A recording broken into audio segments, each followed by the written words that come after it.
जगात जर काही सर्वात सुंदर असेल तर ते म्हणजे कोकण.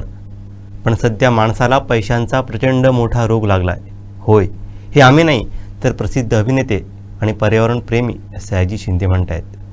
जिल्ह्यात तांडेल सिनेमाचं शूटिंग संपून सयाजी शिंदे थेट पोहोचलेत ते कुडाळच्या जंगलात एका वेगळ्या मोहिमेसाठी. पाहूयात.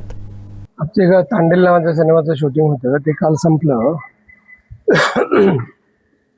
तर त्याला जोडून एक दिवस घेतला होता की सीड कलेक्शन ड्राईव्ह ठेवावा. सगळ्या जगामध्ये पश्चिम घाट हा अतिशय दर्जेदार, सुंदर आणि जैवविविधतेने सुंदर असा आहे.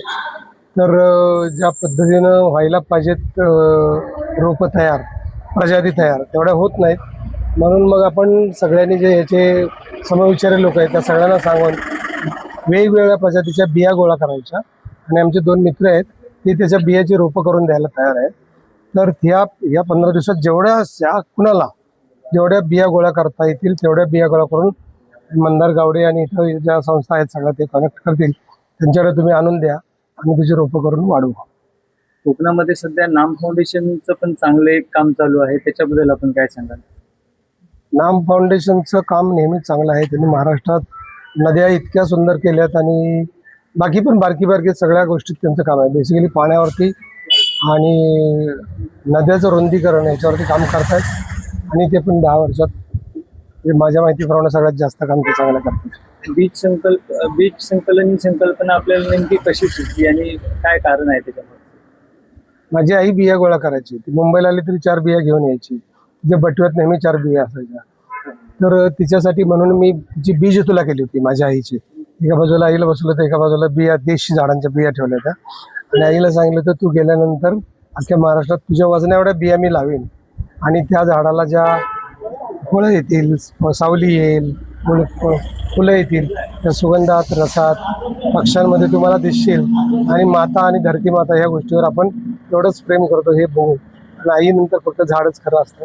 यातून बीज तुला कल्पना आली होती. मग बीज संकलन आलं. मग वेगवेगळ्या जिल्ह्यातल्या वेगवेगळ्या बिया एकत्र करायच्या आणि त्याची रोपं तयार करायची अशी संकल्पना आली.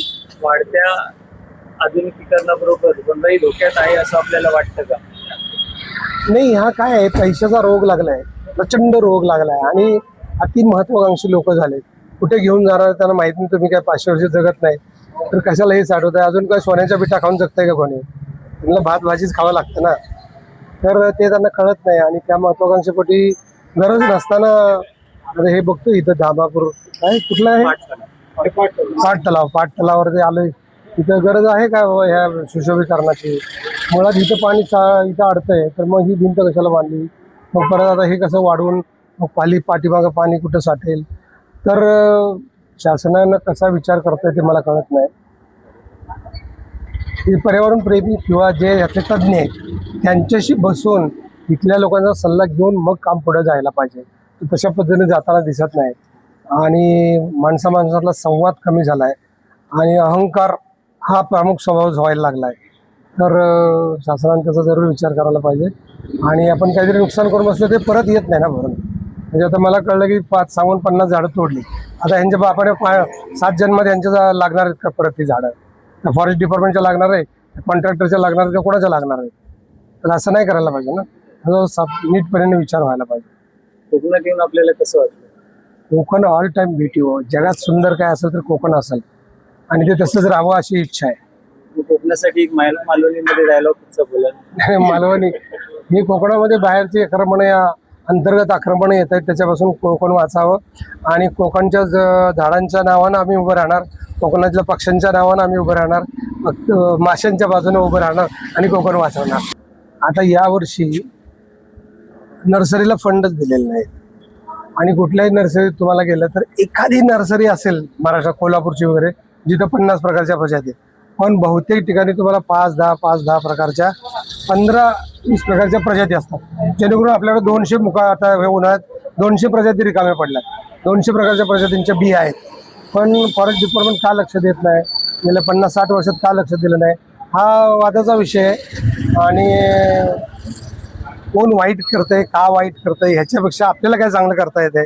तर ह्या सगळ्यांना घेऊन आपण जास्त रोपं तयार करून गव्हर्नमेंटला देऊ. गव्हर्नमेंट आपलंच आहे. भ्रष्टाचार केला, चोऱ्या केल्या, चांगलं काम केलं, वाईट केलं तरी ते आपलंच आहे ना. शेवटी तिथं बसलेले कोण लांबचे आलेत का? आकाशातनं पडलेत का, त्यांना सुद्धा सद्बुद्धी यावं एवढीच इच्छा. सिंधुदुर्गातल्या तरुण मुलांना सगळ्यांना मला सांगण्याची इच्छा आहे, या महिन्यात खूप बिया गोळा करा, आम्हाला द्या, आपण त्याची खूप रोपं तयार करू. आणि जिथं जिथं अननेसेसरी बेकायदेशीर विनाशकारी पैशाच्या हव्याचं कुठं काम होत असेल तर त्याला तुम्ही विरोध करा.